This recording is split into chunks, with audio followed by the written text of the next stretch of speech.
We'll resume, and we're now in public session.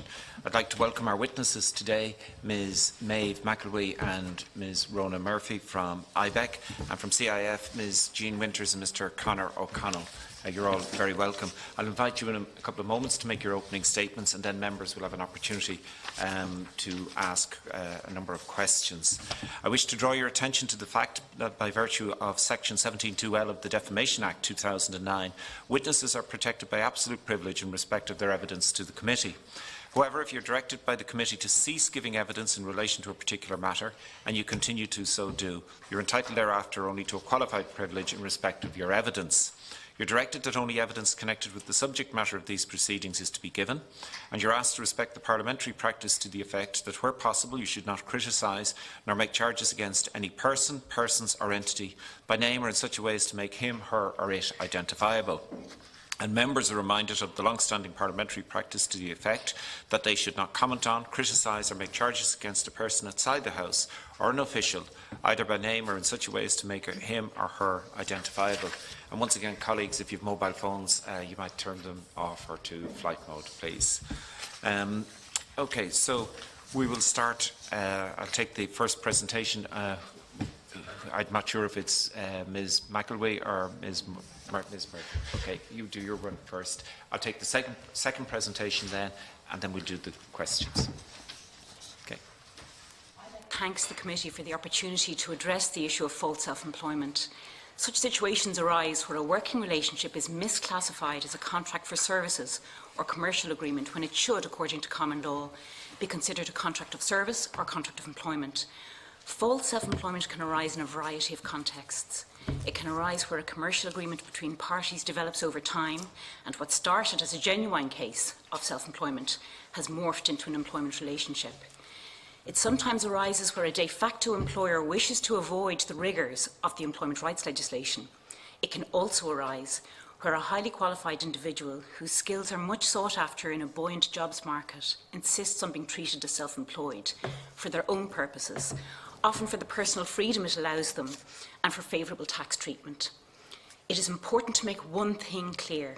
It is not always an act perpetrated by business against individual workers, which is the common subtext to discussions on the subject. IBEC is manifestly opposed to the practice of false self-employment. It provides a competitive advantage to those who would flout the law at the expense of the majority of compliant individuals and businesses who observe existing laws. Individuals who are falsely described as self-employed may be at greater risk of exploitation and left vulnerable when the working relationship is ended. However, based on evidence referred to below, the practice of false self-employment is not as widespread a problem as has been suggested before this committee, and where it does arise, there is an existing legal framework to address it, provided it's invoked. IBEC is concerned that a narrative is developing in relation to self-employment, even genuine cases of self-employment, to suggest that it is somehow an inferior form of work. This is a persistent narrative which has the potential to become very damaging to the Irish economy. It is vital for both the business community and for individuals that Ireland has a legislative framework that facilitates and encourages entrepreneurship. The reality is, despite assertions from some interest groups to the contrary, not everyone wants to be an employee. There is a risk of creating a framework which removes, for all practical purposes, genuine self-employment as an option for individuals. Oversimplified legislation with draconian penalties, such as have been proposed in the recent past, will cause clients and customers to flee from self-employed service providers for fear that they will find themselves captured by the proposed new laws. It will damage small indigenous business most and drive consumers of goods and services towards large, well-established companies in respect of whom no consumer could be accused of being the employer. Despite assertions to the contrary, the prevalence of false self-employment cannot be as widespread a problem as some assert. This is because we know that the number of self-employed in Ireland amounted to 14% of the total working population in 2018. This represents a decrease in those described as self-employed from the 15.3 measure published the previous year. Within that figure, many of those working people will be genuinely self-employed in professional activities such as barristers, chartered accountants and GPs, as well as those involved in trades. It is vital that we reflect on the fact that the scale of the issue cannot be as large as is being suggested. It is also vital that we acknowledge that many of those people who form that 14% are willingly self-employed, some of whom took time and trouble to establish businesses on their own account. Some self-employed people will have left positions within companies where they were retained on contracts of employment, deliberately to avail of flexibility and autonomy, as well as the opportunity to grow their own earnings that self-employment provides. It is also important to properly assess the figures referred to above, as within that group, a significant proportion are self-employed, but also employers in their own right, which means they're even less likely to be falsely self-employed. In fact, the number of individual self-employed people described in the 2018 report as own account workers is smaller at 10.8% of the workforce in 2017. This has now dropped further to 9.8% in late 2018. Among this number will be included those referred to above as deliberately and willingly self-employed. IBEC notes the call for increased regulation of the employment relationship, a desire to adopt a simple statutory definition of what constitutes a contract of employment or a brief definition of employee. IBEC acknowledges that it is important that there is a legal framework in place to allow us to correctly identify false self-employment where it arises and to operate as a deterrent. The current legal framework comprises several common law tests which are outlined below. I won't go through them in detail, they're probably familiar to many people in the room. All employment rights legislation in Ireland provides an opportunity for an incorrectly designated person to challenge their status and to have it corrected as a preliminary issue in proceedings. And we've seen many cases of this happening in the employment rights bodies. For example, an individual can issue proceedings under the Organisation of Working Time Act and assert their rights as an employee under that legislation. The issue of their employment status is likely to be addressed at the outset of the proceedings, but both WRC adjudicators and the Labour Court have jurisdiction to apply the legal tests referred to above and issue a binding, enforceable decision that the individual is an employee, if the evidence supports that conclusion. It has been suggested that existing remedies are insufficient, as there exists the fear of possible retribution from the employer in certain instances. Powerful anti-penalisation provisions are contained within the employment rights legislation, including the Organisation of Working Time Act, which provide remedies where such instances arise. It is also possible to invoke the Unfair Dismissals Acts, and remedies available to the complainant include reinstatement in their role. IBEC submits that there is no higher protection or remedy that can be conferred over and above the remedies already on the statute books. Therefore, calls for additional regulation of the contract of employment are misplaced. This committee will have heard the submissions made by Professor Michael Doherty of NUI Maynooth last month, where he stated that the default status of an individual before the WRC is almost always that of employee. Contrary to the view often promoted as to how employment rights legislation is enforced, that default position has also been the experience of IBEC. It is also open to those who believe they are falsely self-employed to make an application to the scope section of the Department of Employment Affairs and Social Protection and have the insurability of their employment determined by a deciding officer. At no point in time has any stakeholder advanced an argument that there was a specific element missing from the common law tests which prevented decision makers from reaching a decision on the status of an individual or caused them to reach an incorrect conclusion. IBEC understands that the Minister for Employment Affairs intends to establish a standalone body with enhanced resources to investigate false self-employment more efficiently.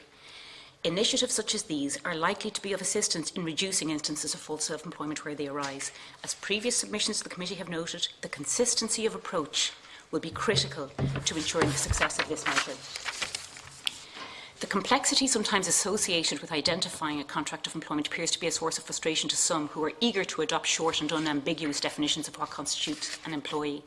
The difficulty with adopting such an approach is that it risks capturing a range of activities which neither party to the contract ever envisaged to be an employment relationship. Throughout these debates before the committee, no one has suggested a specific proposed change to the current legal framework that would not have a significant distorting impact on the Irish economy. Such changes may result in people carrying out work piecemeal for private individuals, such as window cleaners and sole practitioner professionals, being considered the employees of their customers. This may arise even in circumstances where the customers are themselves full-time employees of other organisations.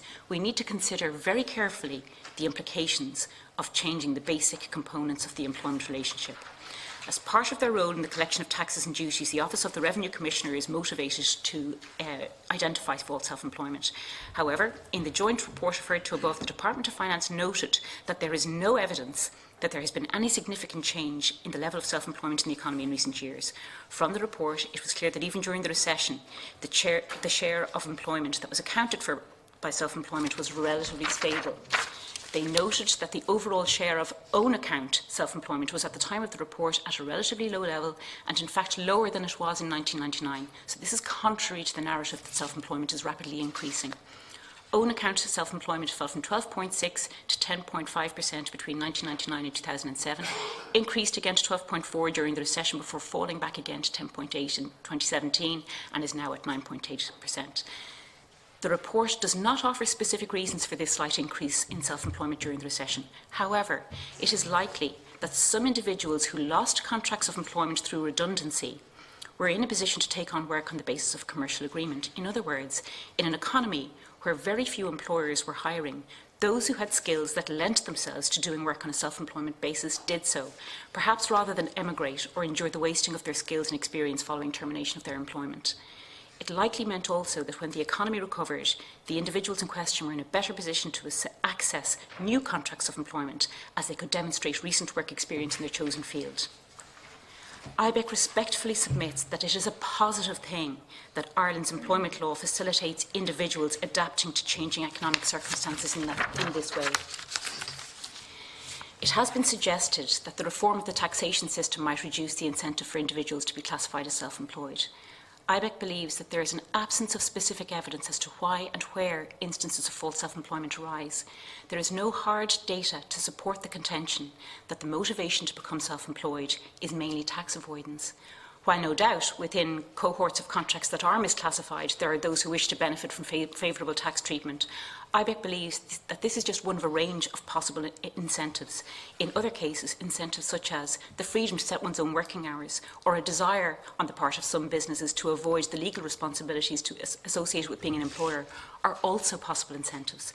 Before IBEC could endorse tax reform that might operate as a disincentive to utilise the services of someone self-employed in favour of a larger corporation, we would need to be sure that the move was evidence-based and that it would in fact operate to reduce the number of misclassified contracts. An extensive media awareness campaign was organised by the Department of Employment Affairs in 2018.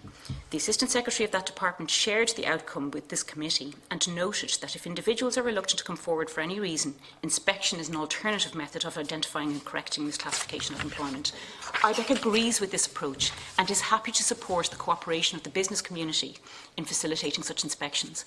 IBEC notes that negative inferences were drawn by some deputies who participated in the November 2018 meeting of this committee, suggesting that a website that attracted thousands of contacts should have resulted in more outcomes from the scope section. The low rate of progression from accessing the website to formal complaint should not automatically be ascribed to a negative culture associated with the making of such complaints, of which there is no hard evidence.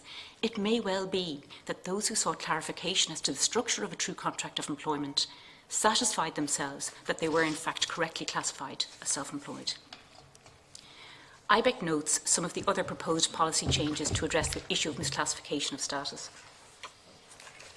These include introducing a third category of worker, which would attract some but not all of the statutory entitlements and protections available to employees. IBEC notes the view of Professor Michael Doherty that the introduction of this new status risks introducing more complexity and litigation, something that IBEC believes would not be of advantage to any of the stakeholders in this issue.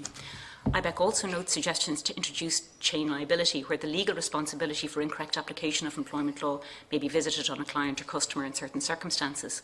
IBEC's concern is that such measures would allow non-compliant individuals and businesses to escape legal responsibility, which is visited instead on compliant organisations. IBEC is also aware of concerns that such measures risk making it more difficult for a complainant to identify who in fact is responsible for vindication of their employment rights. We cannot support such a proposal. At this point in time, the response to false self-employment has to be stronger enforcement of existing laws and remedies. IBEC does not believe that a case has been made to change the law in any way which would reduce the number of falsely self-employed individuals. Even if fear of retribution is dissuading people from invoking existing laws, more severe sanctions than those that already exist isn't necessarily going to fix that issue to the extent that it exists, but inspection and enforcement will. IBEC notes the concerns expressed about practices of false self-employment arising and that it is localised in specific sectors. We are of the view that the existing legal framework is appropriate and robust enough to address any such instances. Rather than propose a whole-scale shift in the determining factors of a contract of employment, IBEC suggests that a better approach would be to continue with a balanced and impartial awareness campaign on what constitutes contract of employment, ensure existing inspection mechanisms and facilities are adequately resourced, support the genuinely self-employed by reducing and removing disadvantages of self-employment through access to maternity benefit and other benefits, some of which is already in train or in place. Ireland's economic success is in part based on how we regulate our labour market. We need flexibility in our working practices, flexibility to engage whether directly or collectively, and we need to be able to attract talent needed to sustain strong economic growth. None of this should come at the expense of employment rights, but before we regulate an already heavily regulated labour market further, we need at least to come from a position of being able to identify the nature and scale of the challenge we're trying to fix. Thanks for your attention. Thank you very much, Ms Murphy, for your opening statement. And then from CIF, who's doing it? Ms Winters. Yeah, sure. My name is Jean Winters and I'm the Director of Industrial Relations and Employment Services at the Construction Industry Federation. I wish to thank the Joint Committee for the invitation to attend to contribute to the discussion on bogus self-employment. I am accompanied here today by my colleague Conor O'Connell, who is the Regional Director of CIF. The construction industry comprises of a number of subsectors, that is, general contracting, civil engineering, mechanical and electrical contracting, house building and specialist subcontracting. Contractors operate in the public and private sectors, in the industrial, commercial and residential and domestic markets. The industry is based on a system of tendering and contracting. In general terms, a main contractor tenders for and is awarded a contract, and the various elements of the contract are subcontracted to specialists to complete. In the domestic market, contractors or specialist subcontractors are frequently engaged directly by the consumer. The industry currently employs approximately 144,000 workers, including professionals such as architects, engineers, quantity surveyors, project managers, site supervisors and site workers such as foremen, craft persons, general operatives and apprentices. Workers in the industry are mobile by nature and must travel from site to site in accordance with the needs of the industry. CIF is the representative body for contractors and employers in the construction industry. Our members employ substantial numbers of construction workers, and we have a strong focus on training apprentices and general operatives to ensure that employees have the necessary skills and expertise to deliver a quality product. Workers in the industry are covered by the Sectoral Employment Order for the Construction Sector 2017. This SEO, which CIF applied for, sets legally binding hourly rates, pensions and sick pay for workers in the industry. CIF negotiates terms and conditions for construction workers with the Irish Congress of Trade Unions under the Construction Industry National Joint Industrial Council, a body which is chaired by the Workplace Relations Commission. The majority of firms in the industry are small to medium-sized enterprises, employing less than 10 people. These firms are engaged in general contracting or specialise in a discipline such as groundworks, bricklaying, formwork, plastering, electrical or mechanical work, or painting and decorating. These workers move around from site to site as work dictates. Varying numbers and categories of workers will be engaged on any site, depending on the size of the contract, the nature of the work, etc. CIF is supportive of and promotes the current guidelines on the classification of workers, a document which was drawn up by a government-appointed expert group in 2001 and updated in 2007. CIF is also supportive of the inspectorate regime engaged in by the Department of Employment Affairs and Social Protection and the Revenue Commissioners to ensure the proper classification of workers. We are also supportive of the work of the WRC with regard to the promotion of and compliance with all employment protective legislation. Indeed, we have recently requested a meeting with the Compliance and Enforcement Division within the WRC to discuss measures to ensure compliance with the SEO. CIF was also an active participant on the Hidden Economy Monitoring Group, which was chaired by the Revenue Commissioners. The CSO provides data on the total number of workers employed in the construction industry, the number of self-employed with employees, and the number of self-employed without employees. The latest data confirms the following: that the total numbers employed in the industry stands at 144,000 approximately, of which self-employed with no employees 14,600 and self-employed without employees 21,900. Subcontracting is a feature of the construction industry. The industry is heavily dependent on subcontractors who specialise in a specific discipline. The self-employed may require employees depending on the size of the contract, the segment of the market he or she is operating in, or the workload at any given time. Unions in the construction sector have been vocal about their concerns regarding the perceived level of false self-employment in the construction industry. Recent reports on the misclassification of workers do not bear out the union's concerns. In August 2018, the ESRI published research on measuring contingent employment in Ireland. The ESRI looked at the prevalence of self-employed with no employees in several sectors and concluded it remains a relatively minor component of the Irish labour market, accounting for a little over 2% of total employment in 2016.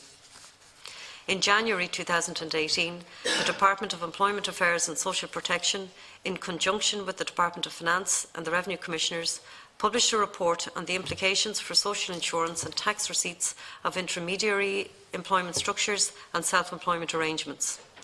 The report noted that available data does not indicate that self-employment accounts for any significant increase of the labour force. It also noted how the available data indicates that the proportion of self-employed people in the workforce generally is decreasing. In response to submissions received, a construction subgroup was set up to examine issues relating specifically to the construction industry. The report concludes that the Revenue Commissioners and Department of Employment Affairs and Social Protection are actively pursuing non-compliance and are successfully encouraging and enforcing compliance in the cases selected where non-compliance is an issue. In May 2018, the Department of Employment Affairs and Social Protection launched a media advertising campaign to highlight the issue of bogus self-employment. Individuals who believed they were in a false self-employment situation were invited to make an application to the Department for an assessment of their employment status. It is our understanding that, despite the concerns expressed publicly by the trade unions into the perceived prevalence of false self-employment, the level of direct contact with the Department's scope section from individuals as a result of the campaign was low. Self-employment, on condition that it applies in accordance with all relevant guidelines, provides flexibility to all parties concerned. It provides an opportunity for an individual to set up in business and to grow and to create employment. It has been one of the key factors supporting employment recovery and growth in the economy. Current data indicates that the current level of self-employment in the construction industry is at similar levels to that which pertained in 2006 and 2007, which was pre-recession. There is no evidence to suggest that there is a high level of false self-employment in the construction industry. Any new measures in this area, based purely on anecdotal evidence and without concrete data to support their introduction, would introduce undue rigidity into the sector, thereby stifling the industry's ability to grow and create employment. So in conclusion, CIF is supportive of compliance with all statutory provisions, including employment protective legislation. We support the work currently undertaken in this area, both jointly and separately, by the various state bodies with powers to enforce compliance. No data is available to support claims by some unions in the construction industry of high levels of bogus self-employment in the sector. Any new measures which would unnecessarily introduce rigidity into the industry would be a retrograde step and hinder the industry's ability to grow and create employment. Thank you very much. I'll come to Deputy O'Dea in just one moment. I just want to make one general comment, and I suppose the department made the same comment when they were here. They talked about the number of people who are self-employed as a percentage declining, and you're right, it is declining, but in actual numbers of people, it's not declining. Because the total workforce is increasing significantly. So using percentages can sometimes skew the picture a little bit. And Ms. Winters, I just want to make one comment in terms of the construction industry, and it was very, very interesting because you provided this, and I suppose it's one of the reasons the committee are interested in the construction industry particularly. From your own opening statement, you make reference to, in August 2018, the ESRI published research on measuring contingent employment in Ireland. The ESRI looked at the prevalence of self-employed with no employees in several sectors and concluded it remains a relatively minor component of the Irish labour market, accounting for a little over 2% of total employment. That was in 2016. And that's the statement you made.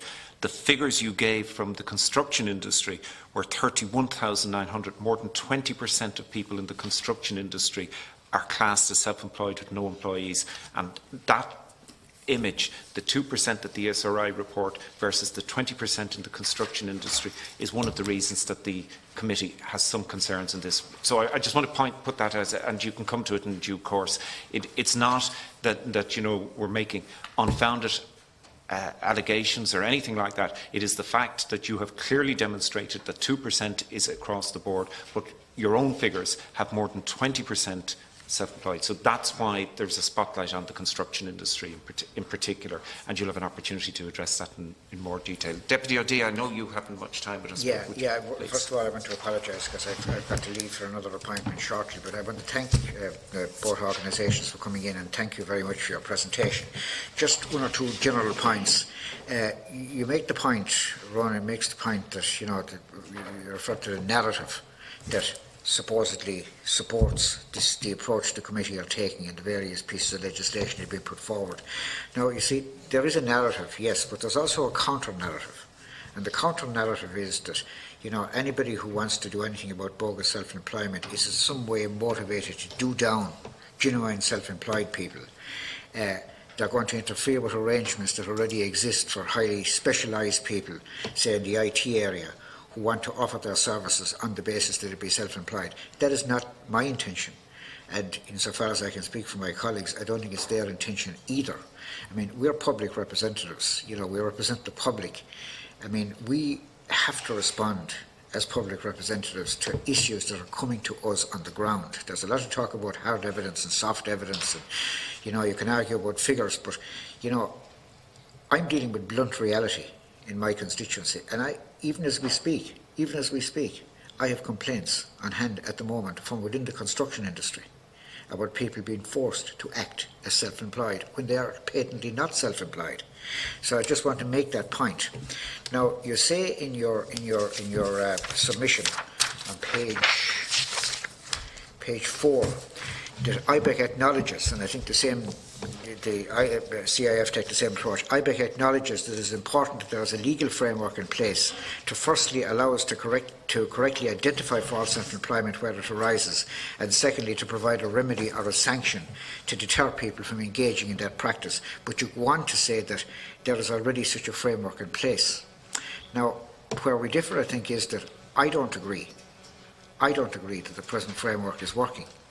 Now, my colleagues from the People Before Profit, they have separate legislation on this, so therefore they don't agree either. My colleagues from the Labour Party have similar legislation, so they don't agree either, obviously. But more importantly than all that, I mean, we're only members of the opposition officially. More importantly than all that, the Minister doesn't agree, because she is now proposing legislation herself. And if the Minister felt, as the Minister for Social Protection, that everything was hunky-dory and all that we need is to enforce the existing regulations, then she would not be busily instructing her civil servants to prepare separate legislation. So, as we stand at the moment, there are three pieces of legislation floating around. There's People Before Profit, the Labour Party, who put forward legislation which should actually have been voted through the Shannon last night if all our Fianna Fáil senators had turned up. Unfortunately, they didn't. The legislation was narrowly defeated as a result, and that's something we have to deal with ourselves. But anyway, look, there's the People Before Profit legislation, the Labour Party legislation, our legislation, and now the Minister, as I say, is preparing legislation. So we'll all put our collective thinking caps on and put our heads together to ensure that whatever legislation ultimately emerges will not be, as you describe it, blunt, oversimplified or draconian. Thank you, Deputy O'Dea. Senator Nash. Just a couple of very quick questions, and it really arises from the contribution that Deputy O'Dea made, and unfortunately I won't either be able to remain for the duration of the meeting, so I apologise to our guests today. You both express your satisfaction, really, the CIF and IBEC, in relation to how the current regime operates. I couldn't possibly agree with that, and I think you know why. I'm long on the public record as expressing my own concerns about the operation of the Code of Practice that was introduced in 2007 and the various other means by which individuals have their employment status defined and determined. And what I did in the legislation that Deputy O'Dea accepts should have passed in the Shannon last night, but didn't for want of support from Fianna Fáil senators, and that's another day's work. But and I want to put it on record, we are all, I think, at least on this side of the House, united in our efforts to try to have something done about this pretty egregious situation. And we can argue all day about percentages and so on, but it is a very real issue. A very real issue in our society, in our economy. The Minister herself acknowledges this, and that she has gone so far as to put on the record of the Shannon last night that she intends to introduce legislation herself to deal with this phenomenon. And one of the things that she wishes to do is to put the Code of Practice, the 2007 Code of Practice, on a statutory footing. So in essence, she wants to put that into primary law. And that was the ambition, one of the ambitions of the legislation that I brought forward, to ensure that those tests for false self-employment, tests that witnesses might be familiar with, and the government is certainly familiar with, because those tests were first introduced into Irish primary legislation in the context of what was then the Competition Amendment Bill back in 2016 into 2017, and actually has now been enacted. Now, those provisions are placed in competition law for the purpose of providing an exemption from competition law for certain categories of workers who I've always been of the view should have the opportunity to be represented by a trade union for the purpose of collective bargaining. And our ambition was to take those provisions and insert them into primary law and apply those definitions in terms of tests for false self-employment to the broader population of worker. So the Minister is herself conscious that there is a problem, to the point where she's preparing to legislate. And I'd appreciate the views of the witnesses, both IBEC and CIF, in terms of that approach, because you seem to be satisfied that there are sufficient regulations and a sufficient robust legal framework in place to enable somebody to have their employment status determined with clarity. We don't believe that that is the case. You also make reference to the fact that there are protections in place for an individual who is taking a case to the scope section or indeed to the WRC, maybe on separate matters. But the reality is those individuals, even though some people say there's a presumption that they're employees who are undertaking those cases, that's not always the case. And human nature being what it is, and the absolute precarity of the situation that a lot of these workers find themselves in, they're inclined not to take cases because they fear that once they put their head above the parapet that their head is going to be chopped off and they will be effectively blacklisted in the industry in which they work. And I know that there is a form of blacklisting going on in the construction sector. That's as clear as the nose in our collective faces. And I've recently learned that there's a form of unofficial blacklisting going on in parts of the pharmaceutical sector and in the IT sector as well, where people are engaged in these kinds of practices. So it needs to be fixed, and there's obviously a difference of opinion as to the extent of the problem, the nature of the problem, and how we actually deal with this.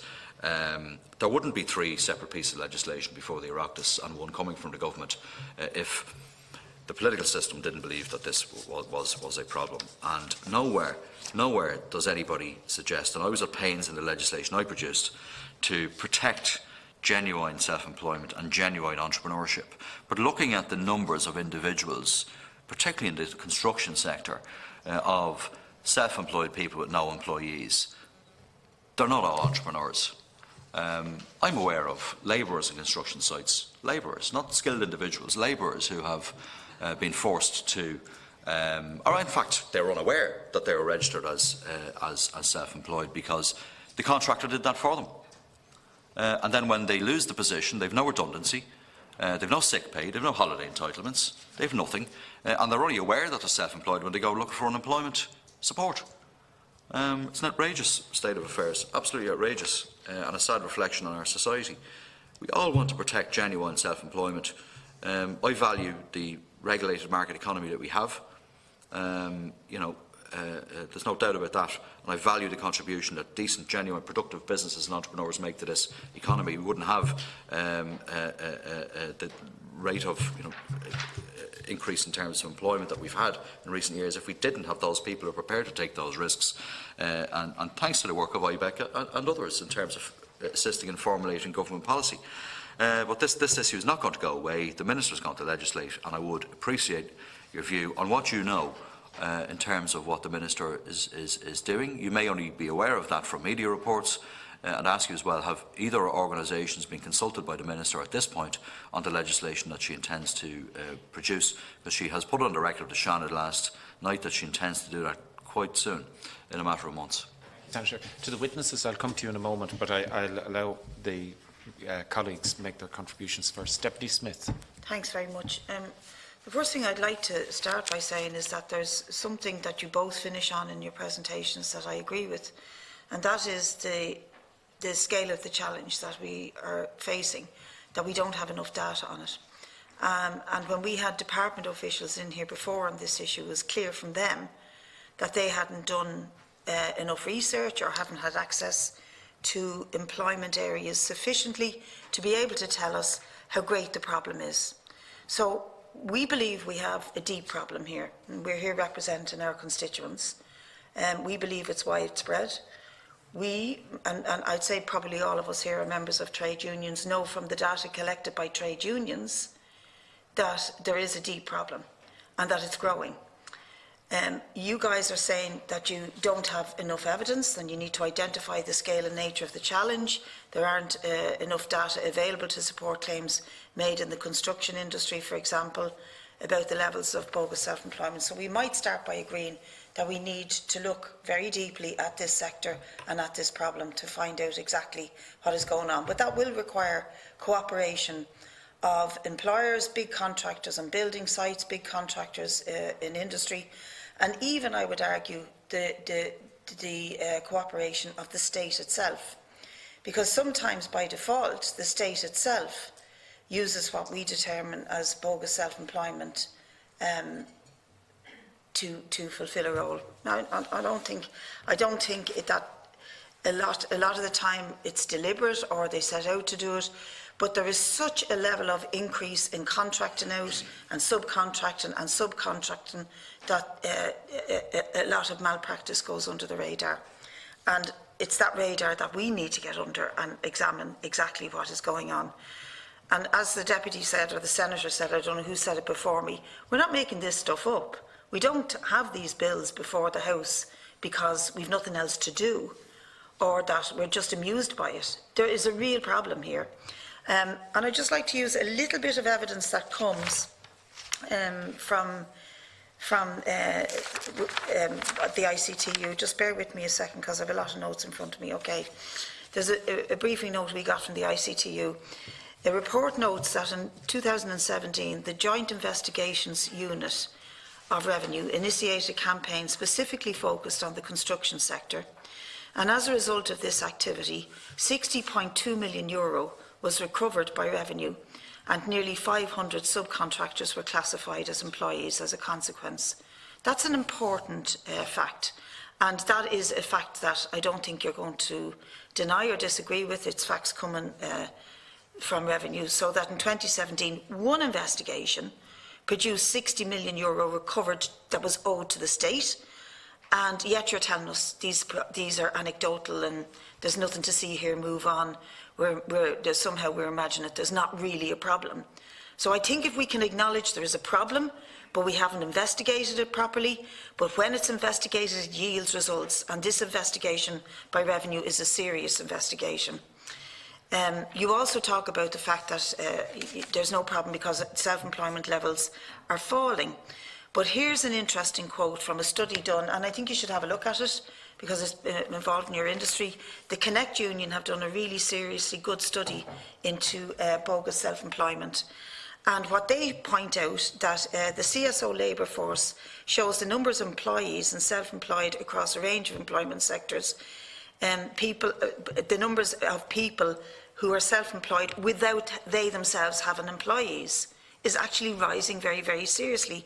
which indicates that if you take on a contractor, they're free then to take on other people to do work, either occasionally or permanently or from time to time. The numbers that are taking on other people to work are dropping. The numbers that don't take on anyone, in other words, that they just work for themselves, are rising very, very dramatically. And I think that that would give you an idea of this type of increase that we believe is out there. For example, in the second quarter of 2018, the percentage of people classified as self-employment with no employees in construction was 24.3%, while in transportation and storage it was 14.8%, and that compares to 3.9% for industry as a whole. So there is a problem. If you're taking on construction workers who themselves are not taking on others, they then become the type of worker that is defined as having their own contract. So I'm going to ask you both to come back and define for us what you believe is bogus self-employment. And I would just like to describe first what we would, I think in general, accept as the term of somebody who is self-employed. It is somebody who has control over what's done, how it's done, when and where it's done, or whether he or she does it personally or hires other people to do it on their terms, or to do the work that has been agreed by themselves. Labour lawyers call this the independent test. So it shouldn't be simply to tell, it should be simple enough for us to tell the real thing. But a worker with only the tools of the trade, who doesn't hire or manage other workers, who works where and when and how they are told by a boss, should always be counted as an employee. Workers like this can be engaged as subcontractors, but then they're treated as self-employed for the purpose of workers' rights when it comes to tax, PRSI, insurance, pensions, etc. Let me put it to you this way. If you tell me your definition of what you believe is bogus self-employment, I'd like to hear it, because let's think about the workers in this room. There's people who work for the civil servants, there's people who work the cameras behind the glass there. You would imagine that when they show up for work, they're told by their employer what they do, that their pay is determined by their employer, as is their hours and conditions, that they don't provide their own equipment, that they don't hire other workers because they're employees. They don't make a profit of how much they do, regardless of how efficient they are. And by most people's common sense, they're employees. They turn up and they're told what to do. The workers behind the glass there who film this are not. They're defined as self-employed. And I would like to ask you, in your opinion, is that how you view bogus self-employment? Because they are not entitled to the protections that employment law gives to other workers. Gives it to us, because we pay PRSI and we're paying into a pension, etc. Their contracts are deemed as self-employed because they must sign up to saying that I am a contractor working for a company that the state hires out to do this job, and they have no choice in it. But yet they have no control over their own daily work and how they do it. Now, could you come back and I mean this, I'm saying that because this is an arm of a function that is done by the state for the state, and yet it happens to be what I would define as bogus self-employment. I'm going to ask you both to come back and tell us how you define bogus self-employment. Thank you, Deputy. Deputy Collins. Yeah, I think that's probably the most important question in relation to how the employers section sees and views bogus self-employed. I would beg to differ in relation to the construction industry. In 1999, the PAC instructed Revenue to investigate bogus self-employment in construction, and 20% were found to be misclassified as self-employed. And the following year, the Controller and Auditor General demanded that there be another review of that, just in case there was any, misunderstanding. And the investigation was repeated because he was not satisfied the issue had been resolved. And again, Revenue were forced to investigate construction, and again, 20% were found to be misclassified as self-employed. So it's not just something that has happened yesterday or today or last year.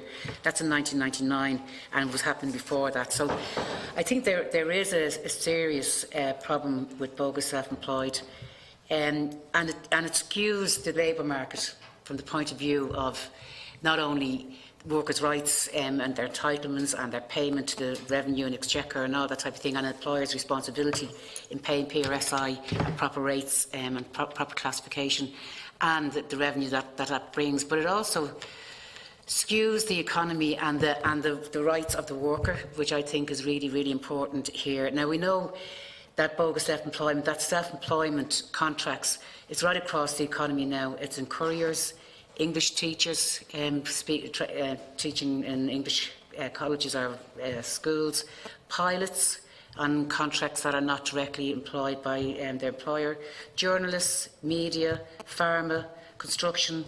I got an email from a woman there just the other day where she began working for CIE tours on Abbey Street, and she's had to go to the scope section because of her working conditions, and the scope section actually upheld the fact that she was directly employed by CIE tours, but they are now appealing that decision. So she's gone to the scope. That's been classified that she is an employee of that company, insurable under the Social Welfare Acts of PRSI Class A, and CIE now appealing that decision. Now, she is contending there that so many, that was a big industry, that most of those people working for that company are in bogus self-employment. They are forced to sign contracts that would put them in that category, and they're afraid to stand up and be counted because of the precarious situation they're in. So that doesn't lead to an economy that's everybody is benefiting from, that everybody is protected under law and labour court law. And also, I think the Irish Congress of Trade Unions, you obviously have a lot of link and discussion with them and contact with them in relation to it. And I know they've been putting forward a number of actions that they think need to be dealt with in relation to the bogus self-employed situation. They're saying that workers should only be allowed to register self-employed if they satisfy agreed criteria. The new system that was brought in is not really clearly identifying that. To make principal contractors liable for the 10.95% employer PRSI for all subcontractors, strengthen revenue's capacity for PRSI non-compliance interventions. The WRC Labour Court should replace the DESP review and report of misclassifications, and I think that's important because there's so many. There's the scope and the WRC Labour Court, and I think that there should be only one body that actually deals with it, because it just, and then people have to go to high courts through scope and all that, and that's, you know, you're jumping over hoops to try and ascertain what your actual classification is. And also the backdating of full unpaid PRSI from employers are found to be misclassified workers. What is your opinion on that? And legislators clearly defined the term worker employee. And I know from the report we got from Michael Doherty, it's quite a complicated thing to try and work out, but it can be done. And I think it's actually absolutely implicit on ourselves, plus the Employers Federation and groups, to actually try and ascertain exactly what that is. So I'll leave it at that. Thank you, Deputy Collins. Deputy Carey. Thanks very much, Chairman. A lot of the relevant questions have been asked and points made, but I'd just like to put it to the CIF. You know, you've given a breakdown of the numbers of people working in the construction industry, and you know the numbers of self-employed with no employees, and that figure stands out at 31,900. And you also make reference to the various different reports, the ESRI, the department themselves, looking at this whole question. I'd like to ask, has the CIF done any research yourselves? Have you reached out to those people that you report are said to be self-employed with no employees, and there's a significant amount of those? Has the CIF carried out any research yourselves into this whole area? Thank you, Deputy Carey. Just to conclude on that point before, and I'll take your contributions. The figures produced from CIF, they're CSO figures, almost 32,000 in construction who are self-employed with no employees, very, very significant. And as I said at the outset, much higher than across industry in general, very, very particular. I wonder what your view would be, and the data isn't available, but say some of those people who might have had, who are self-employed, but have only worked for one person for the last 12 months, would you deem them to be still self-employed, or at what point would you deem them not to be self-employed? And that data isn't available to us. We just know there's 32,000. And I suppose I just want to be, from the point of view of being transparent and fair, Deputy Smith made the point that many of us were members of trade unions. I have never been a member of a trade union, but before I came in here, I was one of those people who was self-employed with employees who spent 20 years working on construction sites both in Ireland and in the United Kingdom. So I suppose I've seen a lot of the actual practices, and I don't want that to influence. I want the figures that, you know, that are produced in the various reports. But I do think, as an industry point of view, it would be well worth going along the lines of what Deputy Carey said, analysing the 32,000 people who are deemed to be self-employed with no employees. How long have they been subcontracting to one contractor? You know, and I think that would give an indication of probably what's going on in the industry. So now, who would like to respond first? Will I start at the end of the table? Ms McElwee? You'll all have an opportunity. Thank you, Chair. And I'll try and address the questions as they came around, but forgive me if I miss anything.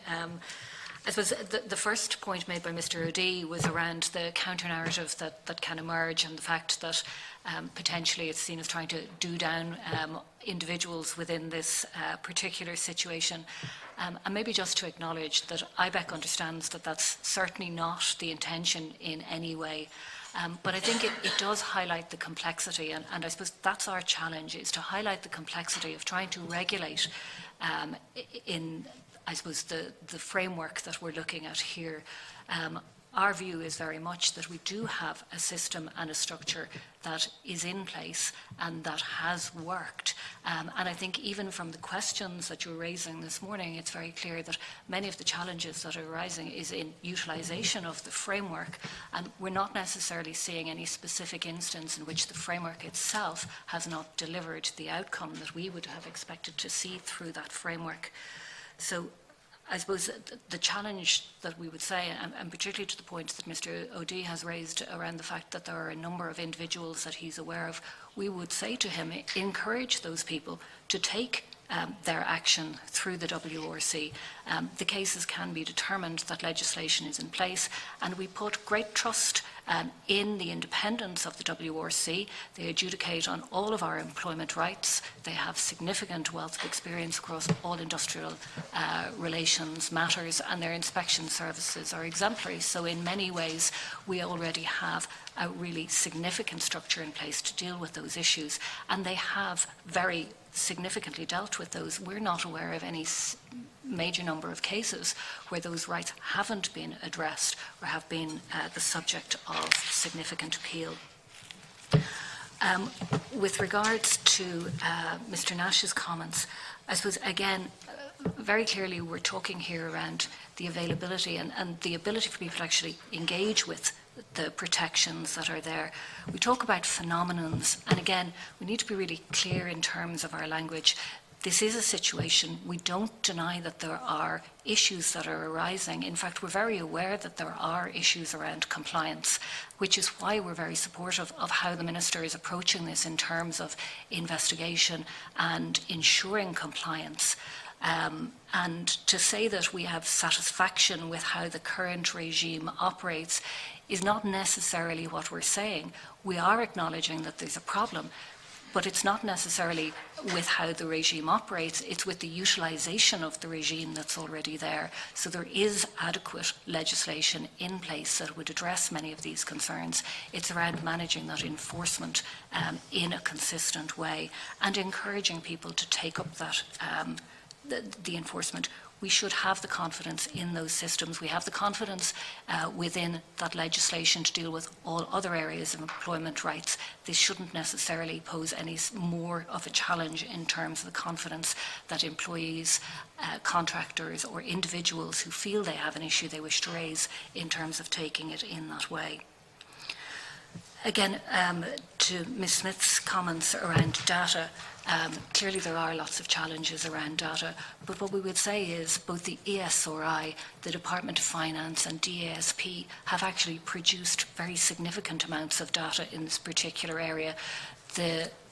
As for ourselves, we would look at those and we would say those are independent bodies with a very significant interest in determining the right data in respect of independent contractors. And while again we recognise that there are challenges in certain sectors, we are talking about 2% across the board. So again, when we make regulation, we always need to be cognizant of the fact that that will impact the entirety of the labour market, and we need to manage any unintended consequences, especially where we have a regime that's already in place.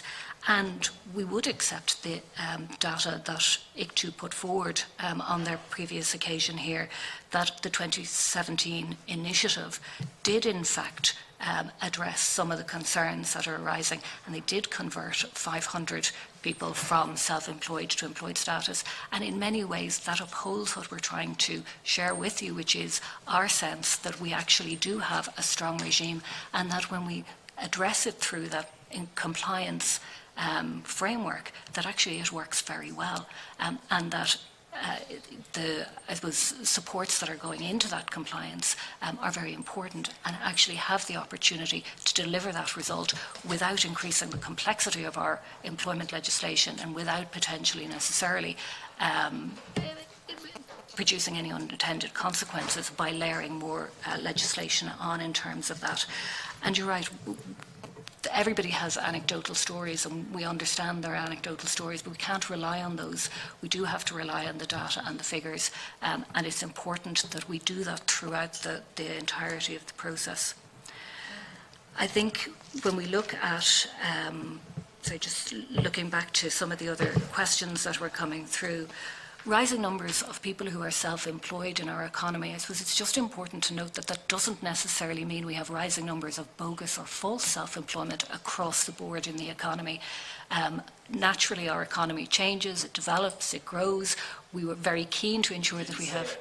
It's an important point to make, because frequently witnesses say the percentage is dropping, which is correct. I didn't talk about bogus, I'm just talking about in terms of self-employment. Yes. While the percentage is dropping, the number of people isn't dropping. The actual number of people in the workforce who are self-employed isn't dropping. So I just make that distinction. Yes. in case you give the impression that, you know, it's diminishing to such a scale it's not relevant. There are 300,000 people classified as self-employed. That's the cohort, and while I take what you're saying, it's a diminishing percentage, it is still a sizable number of people, and that was the only purpose to make that point. Thank you, Chair. But actually it was to address the point that Ms Smith had raised, which was around the fact that we do see rising numbers of people who are self-employed. But I suppose the point that I'm making is really that it's not necessarily indicative of the fact that any of that is false or bogus self-employment. There will be lots of people who are employed absolutely willingly and will have chosen that opportunity for their own personal choice to operate in a self-employed status. So we just, again, it's around managing that narrative. Rising self-employment doesn't mean rising false or bogus self-employment. To the question around definitions, and obviously I'm not going to comment on the individual circumstances of anybody here, whether in the committee or working within this environment, because I have no information, detail or background around it. But again, it is very much the situation that there are tests within our legislation, the common law tests, the integration, the mutuality of benefit, the going out of my head now, control and enterprise tests. Again, all of them already exist. We have a framework with which we can make a definition and make a decision around how anybody's self or direct employment can be managed. And again, it has always been the principle of our systems that we can look beyond a written comment or contract, and that a judgment can be made on the actual operation of that contract. So the structures are there, they're in place. I think finally, the question around I think it was your comment, Chair, at what point can somebody be determined to in fact have become an employee? Again, I think that will change. It will be very individual, and that is part of the complexity of this particular issue, that everybody's circumstances are different, and we expect our legislation to take into account the fact that I'm not the same as the next person, and that I may not want to be adjudged simply because I have had one contract with one employer for a particular period of time, that I suddenly find myself converted to an employee status against my will. So again, it is about us utilising the frameworks that we already have, the legislation that the courts have developed over many years that serve us well in terms of being able to make these determinations, but they have to be done on an individual basis, and we have the framework to do that. Thank you. Ms Murphy, do you want to add to that? Yeah, just to add very Please. briefly to that, and I would echo what my colleague has already said, but on the issue of the issue we're trying to fix here, and Deputy O'Dea said that he was eager to preserve true self-employment and not undermine that in any way, and that is good to hear. And I accept that the integrity and the bona fide is there, but the problem is the definition of employee is critical here, or how these common law tests that we have are applied. They are necessarily nuanced. They have necessarily developed over time to capture the variety of arrangements that are out there, and very much sought after and wanted by the individual self-employed people to which they apply. That is why we would have a concern about how any legislation would develop. And when I hear Senator Nash referring to the Competition Amendment Act 2017, I'm even more concerned, because he suggests that that really consolidated the existing revenue code into a definition, a statutory definition. It really didn't. It summarised in a very, very brief form what the code says, and would likely capture a great many people out there who wouldn't consider themselves by any means to be falsely self-employed or an employee. The other issue it raises is the question of dependent contractor, because that is in the same section of definitions. And in that particular section, it states that a dependent contractor is somebody who has 2 clients or fewer and works for another person, whether or not that person is an employer of other people. Now, that raises a very scary prospect for individuals who might be out there seeking a piece of work to be done, only to find that the person that they believe is an independent contractor coming up to do this very short piece of work has no other clients but them. And all of a sudden, what rights do they have? Right now, under the Competition Amendment Act, they have very limited contained rights for competition law purposes. But if we're going to look to sections like that for definitions in any new legislation, that is a very worrying prospect for a lot of self-employed people as well as for business generally. Thank you. Chairperson, before we move on to the Construction Industry Federation, could we come back to what IBEC have just said, just briefly? Is that all right? If it's brief, because I do want to... Yeah, it's just on this question of definition. I find what Ms Murphy said extremely interesting, because you started by saying that that definition has to be flexible. The definition of employee has to be flexible to allow it to morph and change as circumstances change. And that goes to the heart of the problem. IBEC want it every way. You want to be able to change the definition of an employee to suit an employer, and then say, no, it's to suit the self-employed.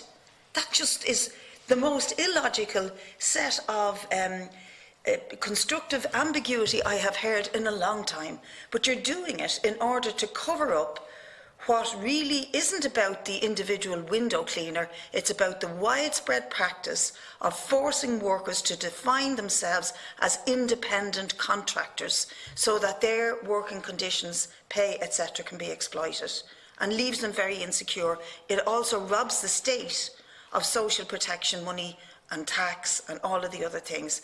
And I think that you need to listen back to what you've just said, because these workers who provide us with the recordings provide us with a very valuable piece of evidence that what you have just said there is to make out that definitions can be flexible, must be flexible in order to allow for the flexibility of the labour market to suit IBEC. Thank you, Deputy Smith. I'll let you respond and then I'll come. Thank you, Chair. No, sorry, I'll let Ms Murphy respond, and then you can address all the issues again. Sorry, Deputy. I'm not talking about a flexible definition. I'm talking about the same nuanced definition that can be applied to different sets of circumstances. We come back to the construction industry over and over again in the course of this debate, but we are actually talking about a very wide range of different kinds of services that are being provided on an independent contractor basis. It sounds like flexible definition to me. Deputy Smith, please. That's really it. What we need is a definition that will be, or a test of employment that will be sufficiently broad to capture all the sectors, all the different forms of work, all the different skills that will be involved, and to ensure that those are protected. I'm not talking about a definition that will change as and when. Ms. McElroy. Chair, I'm very conscious of the time of the committee and to let others in, but I would like to just state for the record again that IBEC is absolutely, manifestly opposed to this issue of false and bogus self-employment. Our submissions here are not in any way to encourage that situation would be allowed to prevail. It's not good for business competition. It's certainly not the intention of IBEC. This is more around managing the issue in terms of allowing our labour market to work effectively, excuse me, work with some flexibility. It's not to provide opportunity for people to employ people falsely in a self-employed capacity. For that clarification, Ms. McElroy. Mr. O'Connell or Ms. Winters, whichever of you first. Thank you, Chair. Just to say, I think a number of the deputies have acknowledged the need for greater data in this area before legislation is enacted, and certainly we'd support that stance. And I suppose just to say as well, the acknowledgement from all the deputies that there is legitimate self-employment in the construction sector by its very nature. Has a large number of people self-employed. But just to explain to the deputies some of the reasons behind that, you're talking about an absolutely very severe downturn in the construction sector. And what you had is a situation development, especially amongst the craftspeople working in the industry, where you a skilled carpenter, skilled plasterer, skilled bricklayer. They became less reliant on employers for employment and more reliant on themselves for employment. They could control the flow of work. Continuity of employment is a significant issue in the construction sector. Even now, even in places where the industry is busy, you may have a piece of block work to carry out for several weeks and no more need for bricklayers or brocklayers on the site for several more weeks or even months. So even when a contractor is busy, certain trades and certain skills are needed at certain times. So therefore, continuity of employment can be an issue. And therefore, some people do go down the route of being self-employed to have greater control over the flow of work for themselves. So that's one of the reasons why there are such a large number of people self-employed in the sector. But again, just to reiterate what the deputies have said, there is a need for greater data on this. But just to make the point as well that there are structural issues in the industry. We've seen a number of years ago, and we did warn about it. One-off houses, for instance, were able to opt out of the building control amendment regulation system. We did warn at the time that that was not conducive to a properly regulated industry. So if we're going to examine bogus self-employment, we also have to examine some of the structural issues in the industry which are not conducive to a properly regulated environment in the construction sector. Mr. O'Connell, do you mind if I ask you just one technical question? I suppose we're all conscious, the figures speak for themselves. There's a disproportionately higher number of people self-employed in the construction, and as I said at the outset, that's one reason. As an industry body, CIF, do you do any analysis on these figures or any risk assessment in terms of bogus self-employment? No, we haven't done any risk analysis, but we are aware anecdotally from our members. You know, the revenue commissioners over the last number of months and years have begun to inspect the industry far more in relation to self-employed versus worker in those tests. It's not insignificant, some of the figures mentioned by Deputy Smith there, 500 employees reclassified as workers. It's not insignificant, the amount of money recovered, €62 million. These are figures which show that proper enforcement in the sector can and do work for both the betterment of contractors and employees working in the industry. And if I can just make a final point, yes. We have recently, my colleague Jean Winters has met with the WRC and the enforcement section in the WRC. We do need greater enforcement in our industry. It's fine having rules and regulations, but they need to be enforced to ensure that contractors that try to go about and operate in a proper manner are backed up by the state in a proper enforcement regime.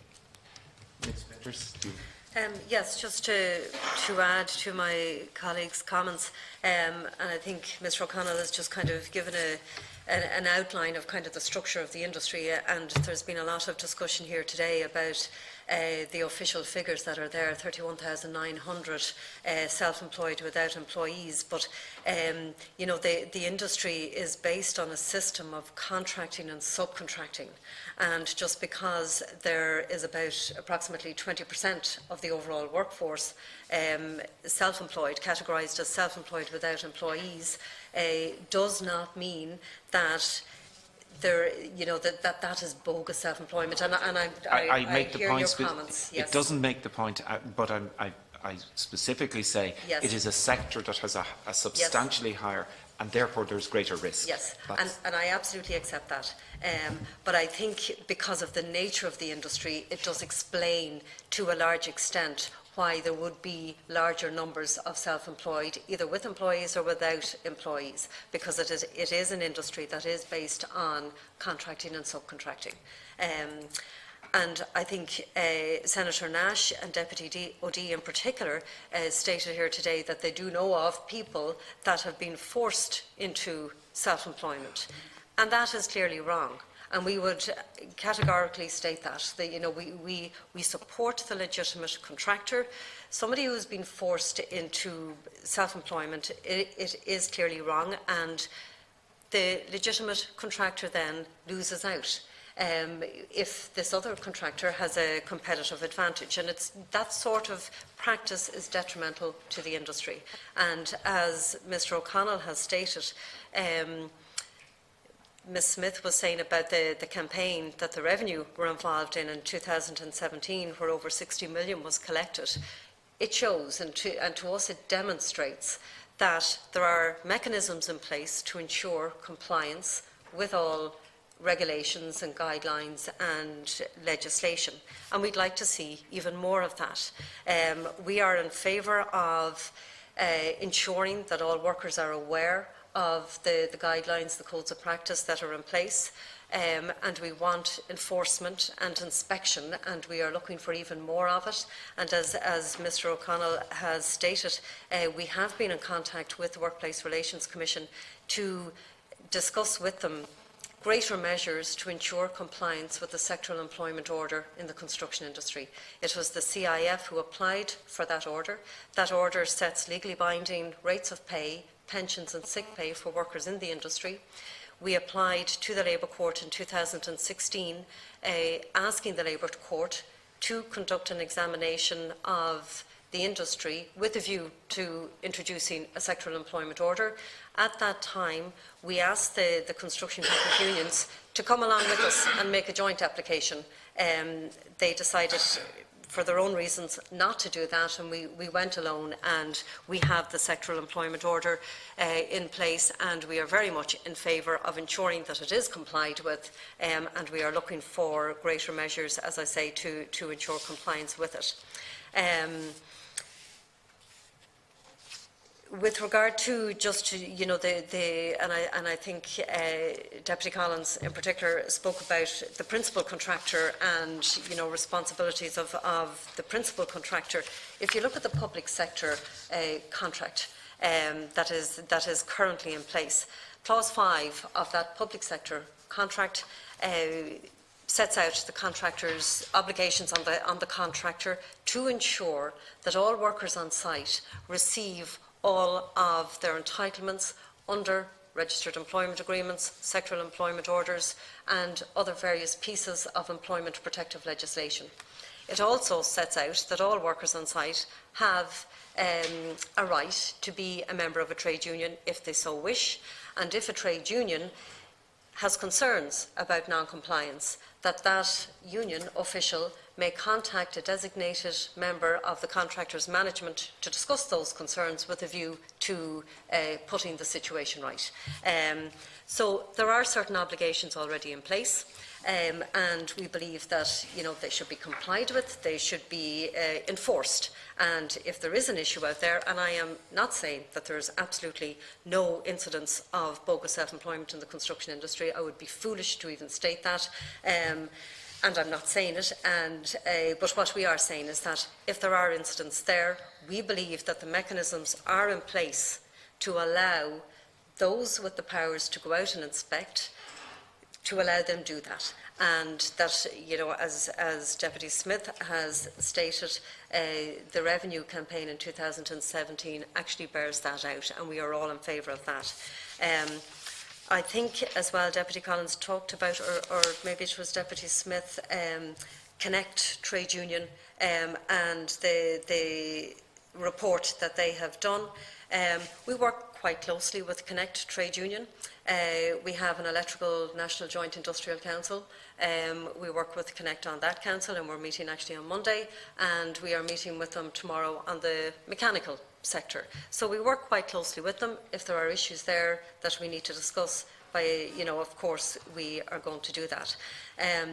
So I suppose really our position here is that if there are issues, and I accept that there are, we need to tackle them, and we believe that the mechanisms are in place to tackle all issues of bogus self-employment, and that they should be used. And if it means that we need more inspectors on the ground, that's what should happen. There should be more awareness amongst workers generally as to what they are entitled to, and the scope section of the work of the scope section of the department. So we believe that the measures are there and they should be used. And if they need to be enhanced, well then that is the way that this issue can be tackled. One moment. Yeah, Deputy sure. Collins first. I'll take both of you. Deputy Collins. Very briefly, I know the points to be made about 2017 and the misclassification and the 60 million and all that, but you haven't acknowledged the fact that in 1999 the Public Accounts Committee instructed the Revenue to investigate bogus self-employed in the construction industry, and it was 20% then. So it's not something that only happened in 2017 or 2015. This is going back to 1999. And what I'm hearing specifically from both federations is that there's legislation there, and that workers should use the legislation, and it should be strengthened and all that. But at the end of the day, in 1979, I left school and I went into the post office, and I knew exactly what was going into. I was employed by Impost. I had my contract, I had my the period of time that you have to work before you get full time and all that type of thing. But that's not what's happening now in the courier industry. You go in and you're employed, you're working for a company, whatever the name is, Deliver a Rye or whatever, and you're self-employed. You're given a contract that you're self-employed, that you look after your wage, you look after your holiday pay, you look after all these things. You have no rights and this, that and the other. Same with the Ryanair pilots. They're on contracts that are not directly employed at Ryanair, even though they're working for Ryanair, even though their rosters come from Ryanair, even though, all that, they have to be there at a certain time, they're flying that plane. That's what's changed fundamentally in the industry. And that's the problem. Now, if you have thousands of workers going into these type of situations, journalists, media, film, same thing for workers in the film industry, and then also in some of the public sector, unless that's changed, it's gone to a point where flexibility, where workers were looking for flexibility, where employers were looking for flexibility in relation to time, working 20-hour a week or 25-hour a week, if that suits people. It's gone to the absolute extreme, where the only option you're given is a self-employed contract. That's the problem. And I think there has to be behest on both federations to be able to say, is that right or wrong? If you think it's wrong, then you should be instructing employers and encouraging employers to actually recruit directly where necessary, Deputy Smith. Yeah, thank you. There's an interesting moment there when the CIF were trying to describe what has happened over a period of time and why we have more people self-employed in the industry. A severe recession, workers became more reliant on themselves and went down the route of seeking jobs here on a self-employed basis here, there. And now we have an industry that's based on a system. I mean, come on, be honest. This idea of using the flexible definition of what a worker is, what an employee is going on for much, much longer. It's probably going on right back to the 80s. The idea that workers no longer have a sort of set of rights that are entrenched around their life and their expectations. And but even if I accept what you say about the recession and the reason why construction workers had to kind of redefine themselves because they had to work for themselves more, find odd jobs here, there and yon, why now, when the building industry is booming, when you see skyscrapers all over the skyline of Dublin, or not skyscrapers, cranes all over the skyline of Dublin, why now is the phenomena of self-employment at the rate it is when you have building companies who are making massive profits, and some of them, we've heard about them recently in very controversial circumstances around the Children's Hospital, etc. Some of them who are notorious for engaging people on self-employment. And I believe it is because they will not get a job unless they declare themselves to be contracted, self-employed contractors. And that's the only way they'll get the job. And it's the same for people who work in this House, and whether it has happened by default or not, it has happened. And the problem is that it seems to be like, well, there's nothing to see, move on. When actually, when it does happen, most of the workers to whom it happens, that they can only get a job in the field that they work at if they declare themselves to be, or define themselves to be independent contractors rather than workers, are going to suffer less pay, worse conditions, more insecurity. Checking it out and going to the WRC or to the scoping exercise might even mean that they lose their job because they're no longer of use to the contractor who's contracted them.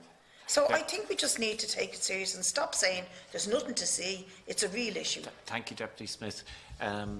You'll have concluding remarks, but first to respond to any of those, Mr. O'Connell. Just very briefly to Deputy Smith, it's not that we're saying there's nothing to see here, move along. What we are saying is that there's been significant change in the industry since the 80s. There's been greater specialisation, modern technology, the need to employ certain grades of skilled staff on a continuous basis has diminished. That's just a fact. If you looked, you talked about the boom, and the boom is in Dublin. The boom is not there outside of Dublin in the construction sector. And I also, a small bit in Cork, but certainly outside. Limerick, a small bit in Cork, a small bit in Galway. There's not one working tower crane in Limerick. Not one.